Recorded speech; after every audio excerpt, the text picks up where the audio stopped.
ఈ ఉదాహరణను గమనించండి. 15, 6, 10 యొక్క కసాగును ప్రధాన కారణాంకాల లబ్ధ పద్ధతిలో కనుగొనండి. ఒక సంఖ్యను ప్రధాన కారణాంకాల లబ్ధంగా ఎలా రాయాలో మనం ఇంతకు ముందు వీడియోలో చాలా వివరంగా నేర్చుకున్నాము. దాన్ని ఎవరైనా చూడనట్లయితే తప్పక చూడండి. ఈ ఉదాహరణకు వస్తే 3 సంఖ్యలు ఇచ్చారు. వాటి యొక్క కసాగును కనుగొనమంటున్నారు. కసాగు అంటే కనిష్ట సామాన్య గుణిజం. అంటే ఈ 3 సంఖ్యల యొక్క సామాన్య గుణిజాలను గుర్తించి దాని నుంచి మనం కసాగుని కనుక్కోవాలి. అంటే ముందుగా మనం ఏం చేయాలి? ఇచ్చిన సంఖ్య యొక్క గుణిజాలను రాసుకోవాలి. అంటే 15 యొక్క గుణిజాలు. మరి ఎన్నెన్ని రాసుకుంటాం గుణిజాలు? 15వ గుణితం తీసుకున్నాం అనుకోండి. 15 ఒకట్ల 15, 15 రెండ్ల 30 అలా ఎంతవరకైనా రాసుకోవచ్చు మనం. 15 10లు, 15 20లు, 15 వందలు, 15 అవుతుంది. మరి ఎంతవరకని తీసుకోవాలి ఈ గుణిజాలు? మనం ఈ ఉదాహరణలో మొదటి 10 గుణిజాలు తీసుకుందాం. అంటే 15 ఒకట్ల 15, 15 రెండ్లు 30 నుంచి 15 10 150 వరకు. అదేవిధంగా 6 యొక్క మొదటి 10 గుణిజాలు. 6 ఒకట్ల 6, 6 రెండ్లు 12, అక్కడి నుంచి 6 10లు 60 వరకు. అదేవిధంగా 10 యొక్క మొదటి 10 గుణిజాలు. 10 ఒకట్ల 10, 10 రెండ్ల 20 నుంచి 10 10ల 100 వరకు. ఆ తర్వాత ఏం చేయాలి? సామాన్య గుణిజాలను గుర్తించాలి.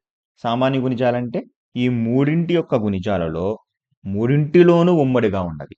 వాటిని మనం సామాన్య గుణిజాలు అంటారు. అవి ఏమిటో చూడండి ఒకసారి. మూడింటిలోనూ ఉమ్మడిగా ఉన్నవి. మొదటగా 30. 30 అనేది మూడింటిలోనూ ఉమ్మడిగా ఉంది. ఇది మాత్రమేనా? ఈ సంఖ్య మాత్రమేనా? ఇంకేమన్నా ఉన్నాయా? అవును. దాని తర్వాత 60 అనేది కూడా ఉమ్మడిగా ఉంది మూడింటిలోనూ. కాబట్టి 60 అనేది కూడా సామాన్య గుణిజం అవుతుంది. మరి ఈ 2 మాత్రమేనా? ఇంకా ఏమీ లేవా వేరేవి? బాగా గమనించండి. 15 యొక్క గుణిజంలో 15 6లు 90 ఉంది. 10 యొక్క గుణిజాలలో 10 9లు 90 ఉంది. కానీ మీకు 6 యొక్క గుణిజాల్లో 90 కనిపించట్లేదు. ఎందుకని? మనం మొదటి 10 గుణిజాలు మాత్రమే రాసుకున్నాం. కానీ 6వ గుణితంలో 90 పోతుంది కదా! 6 × 15 90. అంటే 15 గుణిజాలు రాసుకున్నట్లయితే మనకి 6లో 90 అనేది కనిపిస్తుంది. కాబట్టి 90 అనేది కూడా ఒక సామాన్య గుణిజమే. ఈ 3 మాత్రమేనా? కాదు. అదేవిధంగా 120 కూడా. 15 × 8 120. 6 × 20 120. 10 × 12 120. ఈ విధంగా మనం సామాన్య గుణిజాలను గుర్తించాలి. ఆ తర్వాత ఏం చేయాలి? కనిష్ట సామాన్య గుణిజం ఏదో కనుక్కోవాలి. అంటే ఈ ఉన్న సామాన్య గుణిజాలలో ఏదైతే కనిష్ట సంఖ్య అంటే అతి చిన్న సంఖ్య ఏదైతే ఉంటుందో అదే మనకి కావాల్సిన కసాగు. ఏదండి మనకి ఇక్కడ కనిష్టంగా ఉన్నది? ఇచ్చిన సామాన్య గుణిజాల్లో 30 అనేది కనిష్ట సామాన్య గుణిజం అవుతుంది. ఈ విధంగా మనం 3 సంఖ్యల యొక్క గుణిజాలు రాసుకొని సామాన్య గుణిజాలను గుర్తించి కసాగును కనుక్కుంటాము. ఈ పద్ధతిలో ఉన్న సమస్య ఏంటి? ఇచ్చిన సంఖ్యకి సామాన్య గుణిజాలను కనుగొనేంత వరకు ఉమ్మడిగా ఉన్న గుణిజాలు గుర్తించేంత వరకు ఆ గుణిజాలు రాసుకుంటూనే పోవాలి. ఎంతవరకు రాసుకోవాలి? ఎన్ని గుణిజాలు రాసుకున్న దానికి ఒక నియమం లేదు. ఇదే మనకి ఈ పద్ధతిలో ఉన్న పెద్ద సమస్య. కాబట్టే మనం ప్రధాన కారణాంక లబ్ధ పద్ధతిని ఉపయోగించుకొని కసాగును చాలా తేలికగా 3 సోపానాల్లో ఎలా కనుక్కోవాలో మనం ఇప్పుడు చూద్దాం. దానిలో మొదటి సోపానం ఇచ్చిన సంఖ్యలను ప్రధాన సంఖ్యల లబ్ధంగా రాయాలి. ఎలా రాస్తాం మనం? మనం భాగాహార పద్ధతిని ఉపయోగించుకొని రాసుకుంటాం. అంటే భాగాహార పద్ధతిలో ఇచ్చిన సంఖ్యను తీసుకుంటాం. కనిష్ట ప్రధాన సంఖ్య 2తో మొదలు పెట్టుకొని భాగఫలం 1 వచ్చేంత వరకు భాగాహారం చేసుకుంటూ పోతాం. ఎప్పుడైతే మనకు భాగఫలం 1 వస్తుందో భాగాహారాన్ని ఆపేస్తాం. చూడండి ఇప్పుడు 15. కనిష్ట ప్రధాన సంఖ్య 2. రెండవ గుణితంలో 15 పోతుందా? పోదు. కాబట్టి 2 తర్వాత వచ్చే ప్రధాన సంఖ్య 3. 3తో 15 భాగించబడుతుందా? భాగించబడుతుంది. ఎన్నిసార్లు భాగించబడుతుంది? 3 × 5 15. మరి మరలా 3వ గుణితంలో 5 పోతుందా? పోదు. 3 తర్వాత వచ్చే ప్రధాన సంఖ్య 5.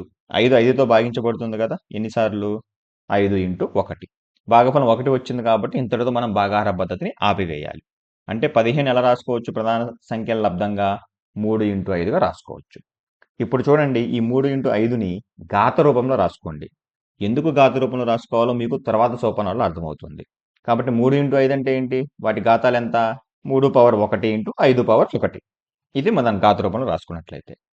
అదేవిధంగా ఆ తర్వాత సంఖ్య 6. 6 యొక్క ప్రధాన సంఖ్యలు రాసుకోవాలి. 6 అనేది రెండవ గుణితంలో పోతుంది కదా! కాబట్టి 2. 2 × 3 6 అవుతుంది. 2తో 3 భాగించబడదు. 2 తర్వాత వచ్చే ప్రధాన సంఖ్య 3. 3తో 3 అనేది ఒకసారి పోతుంది. కాబట్టి 6ని ఎలా రాసుకోవచ్చండి? 2 × 3. అదే ఘాత రూపంలో అయితే 2 పవర్ 1 × 3 పవర్ 1గా రాసుకోవచ్చు. ఆ తర్వాత 10 యొక్క ప్రధాన కారణాంకాలు కనుక్కోవాలి. 10 అనేది రెండవ గుణితంలో పోతుంది కదా! 2తో భాగించబడుతుంది. ఎన్నిసార్లు? 2 × 5 10. 2 తర్వాత వచ్చే ప్రధాన సంఖ్య 3. 3తో 5 భాగించబడదు. 3 తర్వాత వచ్చే ప్రధాన సంఖ్య 5. 5తో 5 ఒకసారి భాగించబడుతుంది. కాబట్టి భాగాహారాన్ని ఇక్కడితో ఆపేస్తాము. కాబట్టి 10ని ఎలా రాసుకోవచ్చు మనం? 2 ఇంటూ 5గా రాసుకోవచ్చు. దాన్నే ఘాత రూపంలో అయితే 2 పవర్ 1 ఇంటూ 5 పవర్ 1. ఇలా మనం మొదటి సోపానంలో ఇచ్చిన సంఖ్యల యొక్క ప్రధాన సంఖ్యలు లబ్ధంగా రాసుకొని దాన్ని ఘాత రూపంలో మనం పెట్టుకోవాలి. ఇప్పుడు రెండవ సోపానం ఏమిటి? ప్రధాన కారణాంకాలలో ప్రతిదాని గరిష్ట ఘాతాలను గుర్తించాలి. బాగా చూడండి. ప్రధాన కారణాంకాలలో ప్రతిదాని గరిష్ట ఘాతాలను గుర్తించాలి. చూడండి, ఏ ప్రధాన కారణాంకాలు వచ్చింది మనకి? ఈ మూడింటిలో కూడా 2 వచ్చింది కదా. 2 యొక్క గరిష్ట ఘాతం ఎంత? 1. 2 తర్వాత వచ్చిన ప్రధాన సంఖ్య ఏంటి?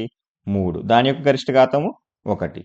3 తర్వాత వచ్చింది 5. దాని యొక్క గరిష్ట ఘాతము 1. చూడండి, ఈ 3 కాకుండా ఇంకేమైనా ఉన్నాయా ప్రధాన కారణాంకాలు? పైన ఇచ్చిన 3 సంఖ్యల్లో లేవు. అండ్ మరియు వాటి యొక్క ఘాతాలు చూడండి, 1 కంటే ఎక్కువ అంతకు మించి ఏమైనా ఘాతం ఉందా? లేదు. కాబట్టి ఈ 3 అనేవి మనం గరిష్ట ఘాతాలు గుర్తించుకున్నాం. ఆ తర్వాత ఏం చేయాలి? పై వాటి లబ్ధాన్ని కనుగొనండి. అదే మనకి కసాగు అవుతుంది. అంటే మనం పైన రాసుకున్న 2 పవర్ 1, 3 పవర్ 1, 5 పవర్ 1 ఉన్నాయి కదా, వాటి అన్నిటి లబ్ధాన్ని చేస్తే వచ్చేదే మనకి కసాగు. కాబట్టి 15, 6, 10 యొక్క కసాగు ఏమవుతుందండి? 2 power 1 into 3 power 1 into 5 power 1. అంటే అప్పుడు 2 3 6, 6 5 30. 30 అనేది మనకి కసాగు. చూడండి, ఇంతగా గుణిజాల ద్వారా చేసినా మనకి 3 సంఖ్యల యొక్క కసాగు 30 వచ్చింది. ఇలా ప్రధాన సంఖ్యల లబ్ధంగా ప్రధాన కారణంగా పద్ధతులు ఉపయోగించుకొని చేసినా కూడా మనకి 30 వచ్చింది. ఫలితం అనేది మారదు. దాంతో పోల్చుకుంటే ఇది చాలా తేలిక. ఎందుకని? ఎన్ని గుణిజాలు రాయాలో అక్కడ మనకు తెలియదు. ఇక్కడ మనకి ప్రధాన కారణంగా లబ్ధంగా రాసుకుంటాము, వాటి గరిష్ట ఘాతాలు గుర్తించుకుంటాము, వాటి లబ్ధాన్ని కనుగొంటాం. మరొక ఉదాహరణ చూద్దాం. 12, 15, 21 యొక్క కసాగును ప్రధాన కారణాంకాల లబ్ధ పద్ధతులు కనుగొనండి. మొదటి సోపానం మీకు తెలిసిందే. ఇచ్చిన సంఖ్యలను ప్రధాన సంఖ్యల లబ్ధంగా రాయండి. ఇప్పుడు నేను ప్రధాన సంఖ్యల లబ్ధంగా ఎలా భాగాహార పద్ధతులు చేస్తారో నేను చూపించను. మీరు ప్రయత్నించండి. మనం ఫలితాన్ని సరిచూసుకుందాం. మీరు చేశారనుకుంటున్నాను.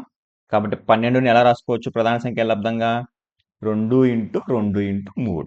అంటే దీని ఘాత రూపంలో రాసినట్లయితే 2 పవర్ 2 ఇంటూ 3 పవర్ 1. అదేవిధంగా 15, 3 ఇంటూ 5, 3 పవర్ 1 ఇంటూ 5 పవర్ 1. అదేవిధంగా 21, 3 ఇంటూ 7, అంటే 3 పవర్ 1 ఇంటూ 7 పవర్ 1. ఇలా మన మొదటి సోపానంలో ప్రధాన సంఖ్యల లబ్ధంగా రాసుకున్నాం ఘాత రూపంలో. రెండవ సోపానం, ప్రధాన కారణాంకాల్లో ప్రతి దాని గరిష్ట ఘాతాలు మనం గుర్తించాలి. చూడండి, ఇప్పుడున్న ప్రధాన సంఖ్య మొదటిది ఏంటి? 2. దాని యొక్క గరిష్ట ఘాతము 2, కాబట్టి 2 పవర్ 2 రాసుకుంటాం. ఆ తర్వాత 2 తర్వాత ఉన్నది 3. దాని గరిష్ట ఘాతము 1, కాబట్టి 3 పవర్ 1. 3 తర్వాత ఉన్న ప్రధాన కారణాంకం 5. దాని గరిష్ట ఘాతం 1, కాబట్టి 5 పవర్ 1. 5 తర్వాత 7. దాని గరిష్ట ఘాతము 1, కాబట్టి 7 పవర్ 1. ఇవి కాకుండా ఇంకేమైనా ఉన్నాయా ప్రధాన కారణాంకాలు? ఇంకేమీ లేవు. మూడవ సోపానం, వీటి యొక్క లబ్ధాన్ని మనం కనుగొనాలి. అదే మనకి కసాగు అవుతుంది. కాబట్టి 12, 15, 21 యొక్క కసాగు ఏమవుతుంది? 2 power 2 into 3 power 1 into 5 power 1 into 7 power 1. 2 power 2 అంటే 4. 4 ఇంటూ 3 12. 12 ఇంటూ 5 60. 60 ఇంటూ 7 420. కాబట్టి 12, 15, 21 కసాగు 420 అవుతుంది. కాబట్టి ఈ వీడియోలో మనం ఏం నేర్చుకున్నామండి? 3 పూర్ణ సంఖ్యల యొక్క కసాగును ప్రధాన కారణాంకాల లబ్ధ పద్ధతిలో ఉపయోగించి 3 సోపానాల ద్వారా ఎలా కనుగొనాలో ఉదాహరణలతో నేర్చుకున్నాము. మీరు చూసినట్లయితే ఈ 3 సోపానాల పద్ధతి కేవలం 3 సంఖ్యల యొక్క కసాగే కాదు, ఎన్ని పూర్ణ సంఖ్యలు ఇచ్చినా వాటి యొక్క కసాగును కనుగొనమంటే మనం ఈ 3 సోపానాలను అనుసరించి చాలా తేలికగా తొందరగా కనుక్కోవచ్చు.